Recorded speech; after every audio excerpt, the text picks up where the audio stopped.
오늘의 말씀 이사야서 30장 18절에서 33절까지 말씀입니다. 그러나 주님께서는 너에게 은혜를 베푸시려고 기다리시며 너희를 불쌍히 여기시려고 일어나신다. 참으로 주님께서는 공의의 하나님이시다. 주님을 기다리는 모든 사람은 복되다. 예루살렘에 사는 시온 백성아, 이제 너희는 울 일이 없을 것이다. 내가 살려달라고 부르짖을 때에 주님께서 틀림없이 은혜를 베푸실 것이니 들으시는 대로 너에게 응답하실 것이다. 비록 주님께서 너희에게 환난의 빵과 고난의 물을 주셔도 다시는 너희 스승들을 숨기지 않으실 것이니 내가 너희 스승들을 직접 뵐 것이다. 내가 오른쪽이나 왼쪽으로 치우치려 하면 너희 뒤에서 이것이 바른 길이니 이 길로 가거라 하는 소리가 너희 귀에 들릴 것이다. 그리고 너는 내가 조각하여 은을 입힌 우상들과 내가 부어 만들어 금을 입힌 우상들을 부정하게 여겨 마치 불결한 물건을 내던지듯 던지시며 눈앞에서 없어져라 하고 소리칠 것이다. 내가 땅에 씨앗을 뿌려 놓으면 주님께서 비를 내리실 것이니 그 땅에서 씨라고 기름진 곡식이 날 것이다. 그때 너희 가축은 넓게 트인 목장에서 풀을 뜯을 것이다. 밭가는 소와 나귀도 아무 것이나 먹지 않고 키와 부삽으로 까부르고 간을 맞춘 사료를 먹을 것이다. 큰 살육이 일어나고 성의 탑들이 무너지는 날에 높은 산과 솟은 언덕마다 개울과 시냇물이 흐를 것이다.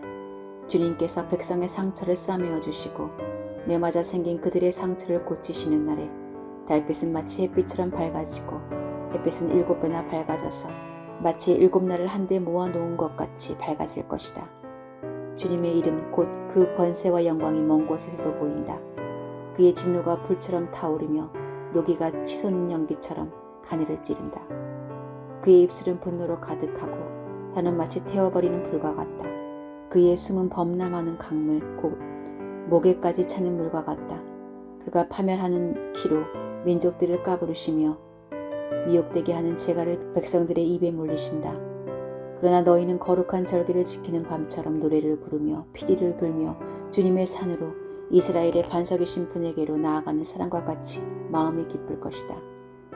주님께서 맹렬한 진노와 태워버리는 불과 폭풍과 폭우와 돌덩이 같은 우박을 내리셔서 주님의 장엄한 음성을 듣게 하시며 내리치시는 팔을 보게 하실 것이다. 주님께서 몽둥이로 치실 것이니 아시리아는 주님의 목소리에 넋을 잃을 것이다. 주님께서 그들을 치시려고 예비하신 그 몽둥이를 그들에게 휘두르실 때에 주님의 백성은 소구소리와 수금소리로 장단을 맞출 것이니 주님께서 친히 아시리아 사람들과 싸우실 것이다. 이미 오래전에 불타는 곳을 준비하셨다. 바로 아시리아 왕을 태워 죽일 곳을 마련하셨다.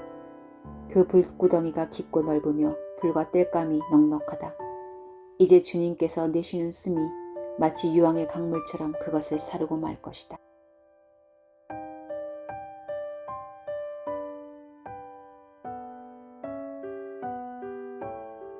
사람들은 여러 가지 이유로 누군가를 기다립니다.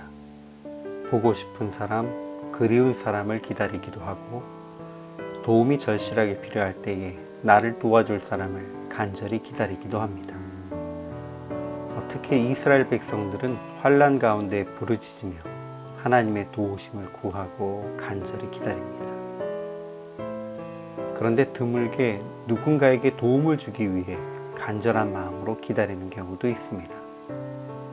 정말 사랑하기 때문에 돕고 싶은데 그 상대방의 자존심을 지켜주기 위해 또 그가 스스로 결정하고 돌이킬 수 있는 시간을 주기 위해 기다리는 경우가 있습니다.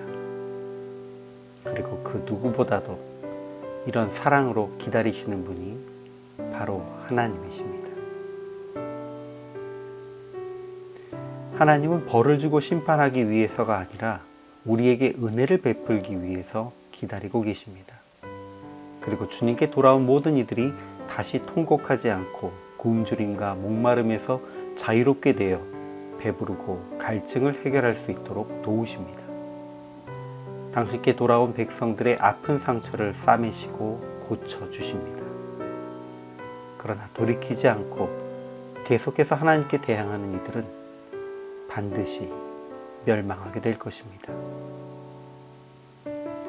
이렇게 우리를 간절히 기다리시는 하나님에 대해서 예수님은 탕자의 비유를 통해 말씀하십니다. 아버지가 돌아가시지도 않았는데 자기 몫의 유산을 챙겨 먼 나라로 가서 허랑방탕하게 허비한 한 아들. 그런 아들이 돌아오기를 그가 모든 것을 잃고 돌아와도 기쁨으로 맞이하기 위해 매일매일 멀리에 서서 오는 아들을 기다리는 한 아버지의 기다림이 바로 오늘 본문에 기록된 우리에게 은혜를 베풀기 위해 기다리시는 하나님이십니다. 그럼에도 불구하고 우리는 이스라엘 백성들이 어려움 가운데 간절히 부르짖으며 주님의 도우심을 기다리는 모습을 주로 연상합니다. 그리고 우리도 그렇게 부르짖으면 주님이 우리를 도우실 것이라고 생각합니다. 그러나 사실은 그 반대입니다. 하나님께서 우리가 돌아오기를 간절히 기다리고 계시다는 것입니다. 주님은 오늘도 우리를 치료하시고 새 옷으로 갈아입히시고 먹이시는 은혜를 베풀기 위해 간절히 우리를 기다리십니다. 그러니 하나님께 내 뜻에 맞추어서 다가오셔서 나를 도우시라고 강요하는 기도를 드릴 것이 아니라 지금도 우리를 기다리시는 하나님의 기다림을 기억하고 모든 것을 내려놓고 속히 주님께 돌아가는 우리가 될 수 있기를 소망합니다.